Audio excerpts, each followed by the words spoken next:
right, good morning, good morning, good morning, my dark horse friends and family. Here's a question for you. Are you the victim of the entrepreneur's dream or dilemma? Hang out with me and find out. Oh, something's not working on my go live here. All right, that's right. We'll just move on from that one. We'll remove that one. We're going to cancel. We're going to change this one. Hang on with me. Hang on with me. Change this one to that one.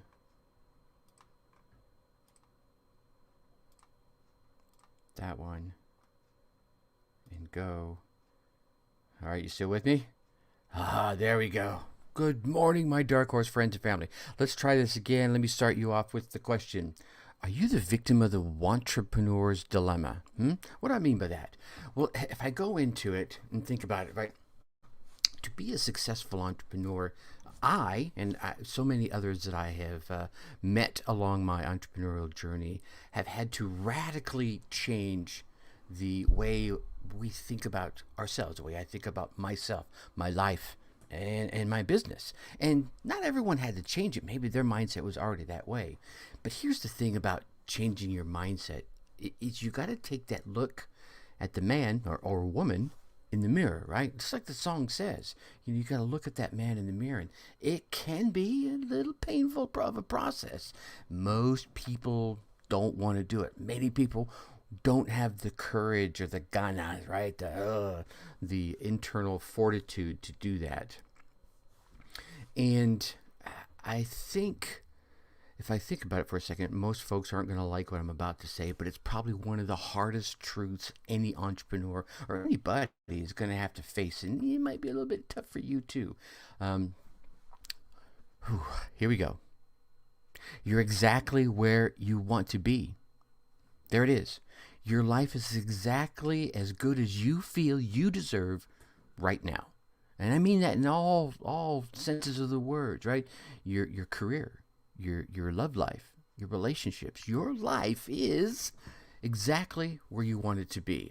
I can hear you now. I can hear you, right? You're all like, what the heck are you talking about? Wait, right? I can hear the protests. I can hear you almost slamming your laptops shut or setting your phones down. You're all like, oh, I do all these great things, right? I read the articles about having a successful morning routine. I heard your podcast about successful morning routine. I know the power of persistence. I heard your podcast on getting out there and doing things. I want a better life. I want out of this cubicle. I want more money. I want more freedom. I want this. I want the better spouse. I want the better relationship. I get it. I know how you feel. I've been there too, right? That, my friend, is the entrepreneur's dilemma, right? Basically, it's someone that wants to do it. They read about it. They talk about it. They listen to podcasts about it, right? They listen to lives about it. But do they take the action? No, they don't. They don't take the action. They don't take the real action. They may take that first step. Oh, I went out there and I bought the website. Oh, and I maybe put something up there. Oh, I recorded that first podcast. But here's the thing. That's not enough, right? You've got to feel deep down inside you that fire inside you that you deserve the things you want, right? If you want more money, want more freedom, you want a better spouse, you want a big business, you have to feel that you damn well deserve it. Because if you don't know deep in your soul, all right, that you deserve it, this internal mechanism, let's call it a thermostat, right? Just like you have in your home, is going to kick in and it's going to push you right back into your comfort zone, right? Now, let's pause for a moment. How does a thermostat work, if you think about it, right? That little device that's sitting in your home, whether you have the old round dial style or you've got the kind that's a more digital, you plug the numbers in.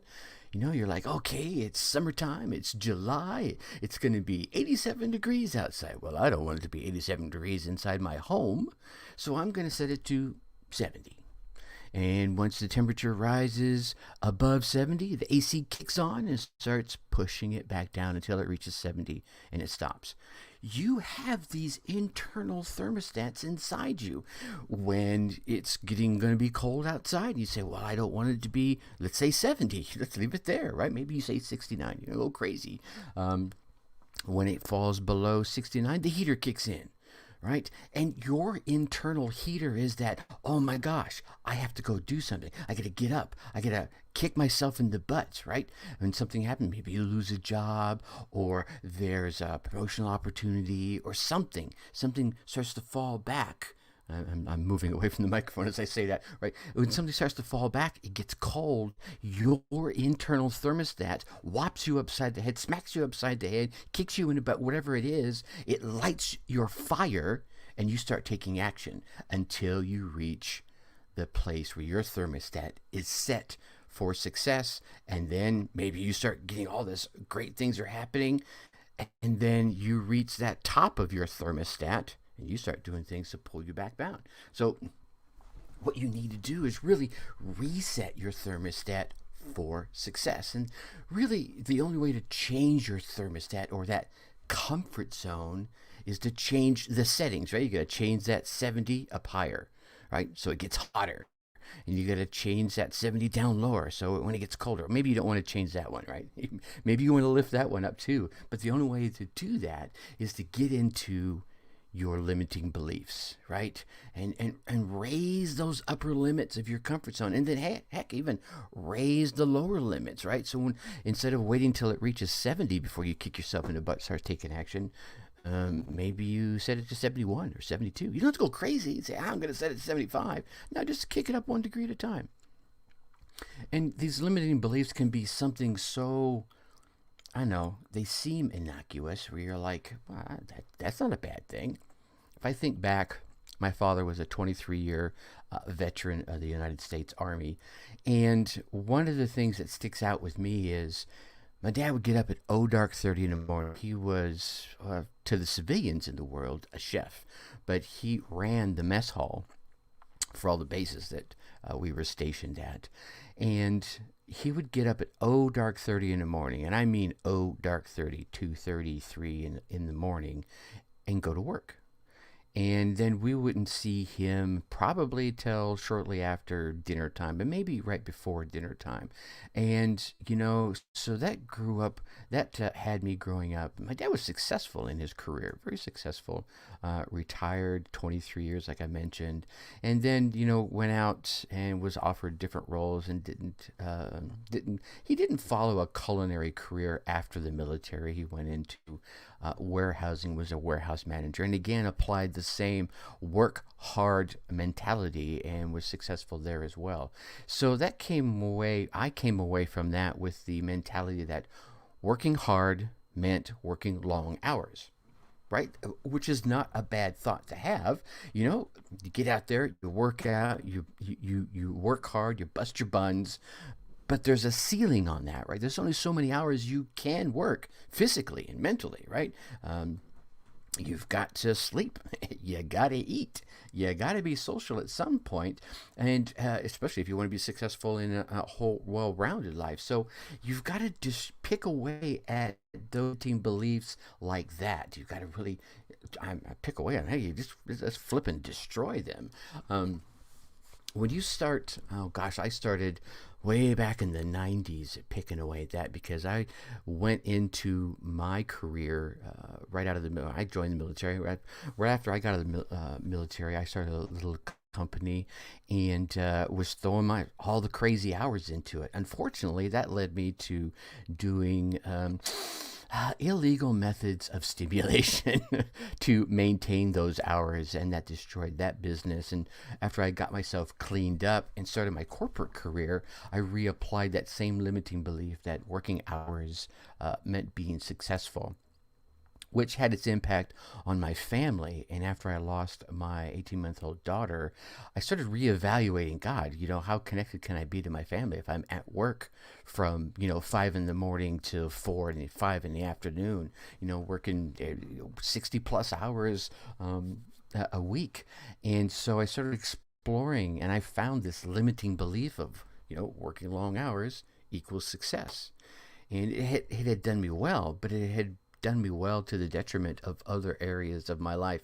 My health had deteriorated. I was a little chubbier than I needed to be. I disconnected from my then spouse and my oldest daughter. So I started destroying that limiting belief and changing it, to working smarter in my hours meant success, right? And then let's take these limiting beliefs beyond the one example I'm giving here. Maybe you're thinking things like, you got to be a butthead to be successful. Right? How many of us have had or entertained that thought that rich people are selfish, right? Or rich people are evil, or rich people are the enemy. And we've all said that. Or here's one: a steady paycheck is, right? Good? Secure? Does that mean security to you? Hey, every 2 weeks, man, that goes right into my bank. I feel secure. I feel happy, right? And so if you have that, that's a limiting belief that you're fighting inside with your entrepreneur dilemma, right? You're like, well, a steady paycheck is security. Well, a steady paycheck in entrepreneurship isn't always there. So you need to, go through your limits. You got to raise your awareness of your limiting beliefs, because that's the first step to start chipping away at them, so that you can raise that upper level of your limiting beliefs and raise that upper level of your comfort zone, of your thermostat that says, I can get further than that, and then, hey, even raise the lower level so that when things start happening, you start taking action sooner and faster, right? Whew, hold on. I need to get a drink here. My dry mouth is going on. So, go through and think about some of the things that you take for granted. Some of those thoughts, some of those prerequisites, it's presuppositions, as Anthony Robbins called them, and then ask yourself, well, is it true? Right? I mean, it's simple. If you say something like, rich people are, insert adjective here, and then follow that with, is that really true? Because it's not, usually, right? You're like, well, rich people aren't all selfish.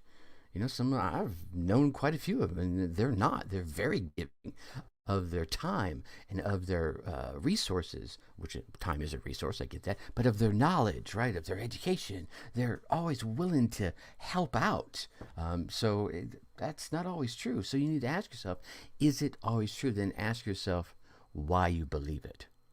What happened in your life, in your journey to this point right now, that has you believing that limiting belief? And if you can't discover any of the good reasons, and you can just continue to think it's true, then just take the challenge and to replace it, right? If you're like, well, I don't know why I think that, and I kind of think it's true. Well, then, what? Go ahead and say, well, it's a limiting belief. I'm just going to go ahead and replace something that's going to be more empowering. You don't have to go into all the woo-woo stuff. It's helpful, right? But you can just decide, I'm going to replace this limiting belief with something that is more empowering, that's going to it's going to stretch out my comfort zone. It's going to raise that thermostat level on both ends. It's going to take that 69 in the cold, and it's going to raise it to 71. It's going to take that 70 for the hot and go and take it up to 75. Maybe it's something like, working hard, that just means I care about my clients. You're still going to work hard. You are, right? But now you're going to change it from working hard means working lots of hours to working hard means I care about my clients. Because you do care about your clients, right? Of course you do, right? And if we do the whole rich people one, maybe it's just, rich people deserve what they have, and I admire their success. Okay? Because maybe they didn't work hard to God. Maybe they just inherited it. And maybe they deserve that inheritance. I don't know, right? What's another one? I'm drawing a blank. Oh, I hate this dead air time, so we'll just move on. I think you get where I'm going here. Maybe you can go like, I like helping people. It makes me feel good. That's pretty simple.